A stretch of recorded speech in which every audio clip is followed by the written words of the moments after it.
कश्मीर के विकास के लिए भी जब शांति होती है, सुरक्षा होती है, लोकतंत्र बहाल होता है तो विकास अपने आप होता है।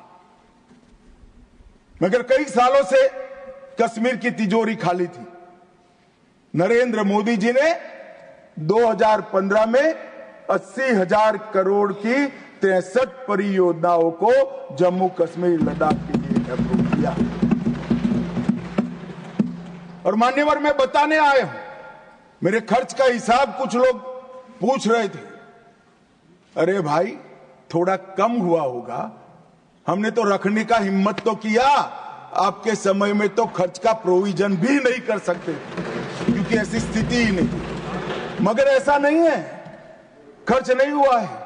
80,000 करोड़ में से 51,000 करोड़ का खर्च मान्यवर समाप्त हो चुका है और 63 में से 53 परियोजनाएं पूरी तरह से क्रियान्वित हैं।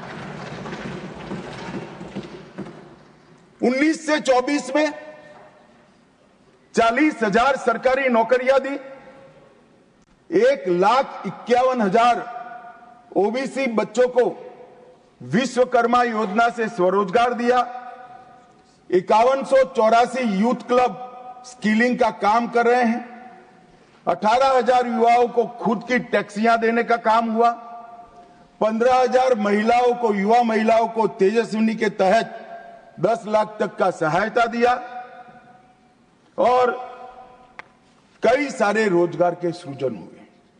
मान्यवर, एकदम आकर्षक उद्योग नीति लाकर आज कई सालों के बाद कश्मीर में इन्वेस्टमेंट का माहौल खड़ा हुआ है। 12,000 करोड़ का इन्वेस्टमेंट जमीन पर उतरा है, 12,000 करोड़ का इन्वेस्टमेंट जमीन पर उतरा है और 1,10,000 करोड़ के एमओयू अभी क्रियान्वयन है। पूरे 70 साल में मान्यवर 14,000 करोड़ का इन्वेस्टमेंट आया था, ये 10 साल में 12,000 करोड़ के इन्वेस्टमेंट का उत्पादन शुरू हो चुका है। पर्यटन फिर से शुरू हो गया, परवान भी चढ़ा। 2023 में 2 करोड़ 11 लाख पर्यटक, आजादी के बाद सबसे ज्यादा पर्यटक मेरे जम्मू कश्मीर। पर्यटन के क्षेत्र में 250 करोड़ का निजी निवेश हुआ है। डल झील पर वितस्ता महोत्सव मनाया गया, डल झील में क्रूज बोट का शुभारंभ किया गया और यहां पर लोकतंत्र की दुहाई देते हैं। उनके शासन में मान्यवर पूरे कश्मीर में लोकतंत्र के नाम पर 90 विधायक और 6 सांसद हुआ करते थे।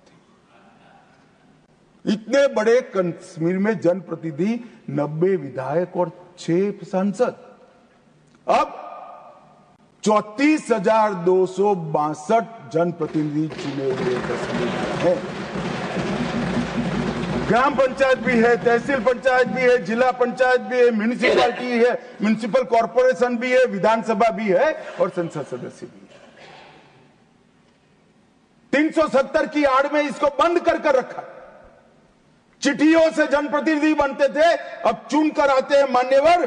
और ब्लॉक विकास परिषद के चुनाव में 98.3% मतदान हुआ। अभी लोकसभा का चुनाव हुआ 2024 में, एक भी गोली नहीं चली।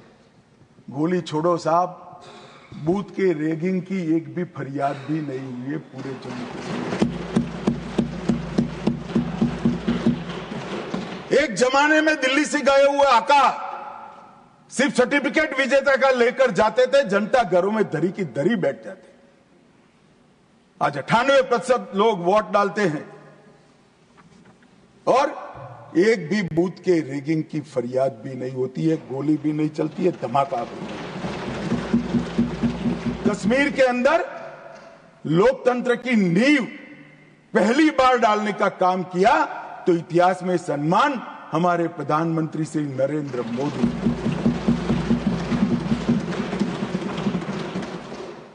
संसद ने भी जब राष्ट्रपति शासन रहा कई महत्वपूर्ण बिल पारित किए। पहली बार पिछड़ा आयोग अरे पिछड़ा वर्ग को ओबीसी नामकरण किया गया। विधानसभा में महिलाओं का 1/3 आरक्षण किया गया। पंचायतों में पहली बार ओबीसी आरक्षण किया गया है। वाल्मीकियों को पहली बार दलित आरक्षण का फायदा मिला। एसटी में कोली, पद्दारी, जनजाति, पहाड़ी ये सारे समूहों को, गुर्जरों को जोड़ने का काम भी हमने किया। गुर्जर बकरवाल भाइयों के लिए 10% अलग आरक्षण दिया और कश्मीरी पंडितों के विस्थापित को भी 2 सीट का रिजर्वेशन देने का काम ये भारतीय जनता पार्टी की सरकार है। मान्यवर विकास, आज जम्मू विजयपुरम में 1600 करोड़ का एम्स है। अवंतीपुरा में 1828 करोड़ से बन रहा है। आईआईटी जम्मू में, आईआईएम जम्मू में, निप श्रीनगर में है। मेडिकल कॉलेज पहले 4 थे, अब 15 है। नर्सिंग कॉलेज 15 और बनी है। एमबीबीएस की सीटें 500 थी, इसमें 800 हमने जोड़ी है। और पीजी की सीटें 667 थी, उसमें 297 नई जोड़ी गई। और नर्सिंग की सीटें मान्यवर 220 थी, इसको 2000 करने का काम भारतीय जनता पार्टी। और दुनिया देखती रह जाए। दुनिया के कई लोग उसको इंजीनियरिंग एडवेंचर मानते हैं। ऐसे इंफ्रास्ट्रक्चर के काम भी जम्मू कश्मीर में हुए। 9.25 किलोमीटर की बनिहाल सुरंग बनी। विश्व का सबसे बड़ा रेल ब्रिज चिनाब नदी पर जम्मू कश्मीर में बना। रेल नेटवर्क को उधमपुर, श्रीनगर, बारामुल्ला रेल लिंक से घाटी तक पहुंचाया गया। जोजिला सुरंग, जैडमोर सुरंग और मजबूती से हमारे इंफ्रास्ट्रक्चर को मजबूत करेगी। भारतीय सेना की रसद को भी क्षतिपूर्ति करेगी। जम्मू के लिए सेमी रिंग रोड बनाया। अखनूर पुंछ सड़क निर्माणाधीन है और 11,000 सर्किट किलोमीटर की नई एचटी लाइनें डालने का काम भी मान्यवर जम्मू